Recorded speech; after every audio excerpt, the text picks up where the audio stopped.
3 दिसंबर को 5 में से 4 राज्यों मध्य प्रदेश, राजस्थान, छत्तीसगढ़ और तेलंगाना के चुनावी नतीजे आए। पूरे देश की नजरें इन 4 राज्यों के चुनावी परिणामों पर थी, क्योंकि इन्हें 2024 के आम चुनावों का सेमीफाइनल बताया जा रहा था। न्यूज चैनल्स और सर्वे एजेंसियों के एग्जिट पोल से लेकर ओपिनियन पोल, जहां एमपी और राजस्थान में बीजेपी और कांग्रेस के बीच कांटे की टक्कर बता रहे थे, तो वहीं छत्तीसगढ़ में कांग्रेस की भूपेश बघेल सरकार की सत्ता वापसी पर भी हामी भरी जा रही थी।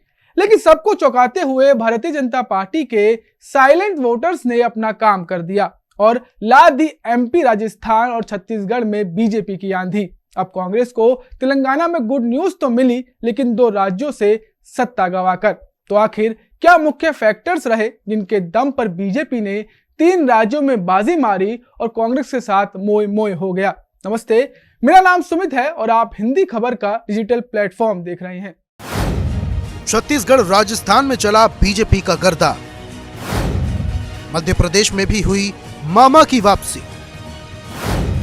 4 में से 3 राज्यों में चला मोदी मैजिक। सत्ता के सेमीफाइनल में हारी कांग्रेस। कांग्रेस की हार के क्या रहे मुख्य फैक्टर? कल के चुनावी परिणामों ने यह साबित कर दिया कि देश की सियासत में मोदी है तो मुमकिन है का ये नारा आज भी असरदार है। राजस्थान और छत्तीसगढ़ में शानदार जीत हासिल कर बीजेपी ने कांग्रेस से सत्ता छीनी और एमपी में अपना गढ़ बचाकर बीजेपी ने एंटी इनकम्बेंसी यानी कि सत्ता विरोधी लहर के सारे मायने बदल दिए।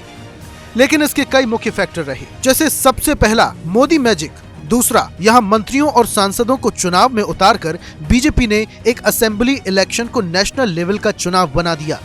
तीसरा, मुख्यमंत्री शिवराज सिंह चौहान की कई ऐसी योजनाएं जैसे कि लाडली बहना योजना, प्रधानमंत्री आवास योजना, जिन्होंने सीधा आम जनता को कनेक्ट किया। एमपी में मिली जीत पर शिवराज ने भी इस पर बात की।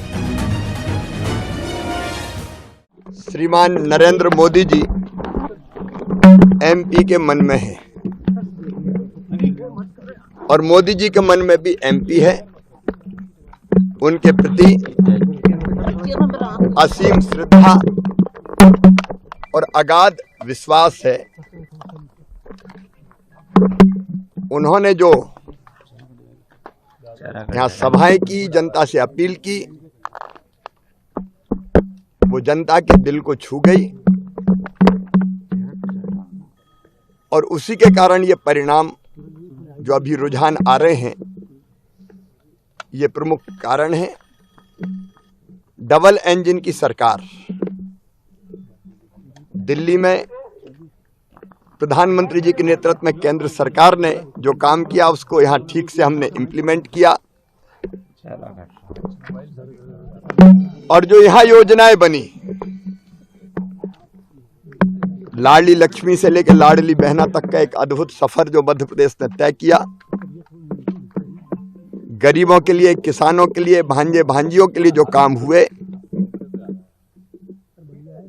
वो भी जनता के दिल को छू गए और एक परिवार मध्य।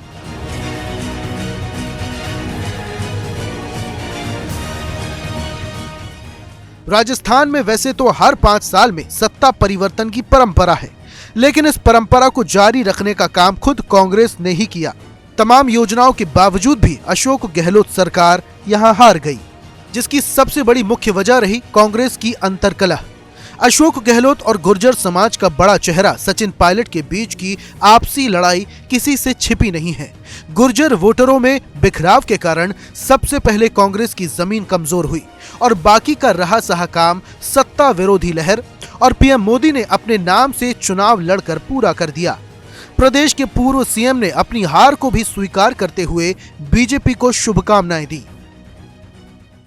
और जो भी मैंडेट आया है जनता का, मैंने पहले ही कहा, जनता माई बाप है। लोकतंत्र में जो भी फैसला आएगा उसको हम विद ह्यूमिलिटी स्वीकार करेंगे और नई सरकार जो बनेगी उसको हमारी शुभकामनाएं हैं। अच्छे काम करके दिखाएं, ये हमारी भावना रहेगी उनके साथ में, पूरा सहयोग रहेगा।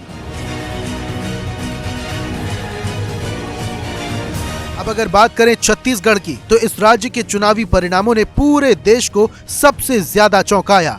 क्योंकि दिल्ली में बैठे किसी भी चुनाव विश्लेषक ने 90 सीटों वाले इस छोटे से राज्य में कांग्रेस के हार जाने की भविष्यवाणी नहीं की थी। लेकिन छत्तीसगढ़ में भूपेश बघेल सरकार का अहंकार, सट्टेबाजी महादेव ऐप में बघेल का नाम आना और मोदी ब्रांड ने इस बार भूपेश सरकार का वही हाल किया जो पिछले चुनाव में भाजपा की रमन सिंह सरकार के साथ हुआ था। सकारात्मक विपक्ष की भूमिका निभाने का वादा करते हुए भूपेश बघेल ने भी बीजेपी को बधाई दी। और कुछ पारिवारिक कार्यक्रम थे, इस तरह से मुझे अभी समय मिला और मैंने अपना इस्तीफा माननीय राज्यपाल महोदय को सौंपा है। 5 साल पहले जनादेश हम लोगों को मिला था और छत्तीसगढ़ सरकारी की सेवा हम लोगों ने की, जितना बन सका।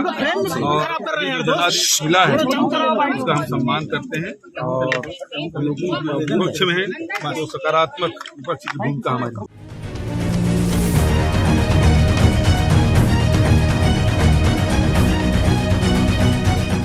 अब जबकि आम चुनाव की तैयारी 100 दिनों के अंदर शुरू हो जाएगी, मोदी के नाम पर मिली इस बड़ी कामयाबी ने बीजेपी को अभी से ड्राइवर सीट पर तो विपक्ष को पूरी तरह से बैकफुट पर धकेल दिया है। अब कांग्रेस के लिए कुछ भी कह पाना मुश्किल है।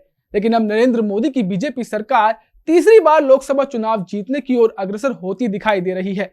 खैर, आप इन सबसे अलग कांग्रेस की हार के क्या फैक्टर्स मानते हैं, हमें कमेंट कर जरूर बताएं। मिलते हैं आपसे अगली वीडियो में, तब तक के लिए नमस्कार।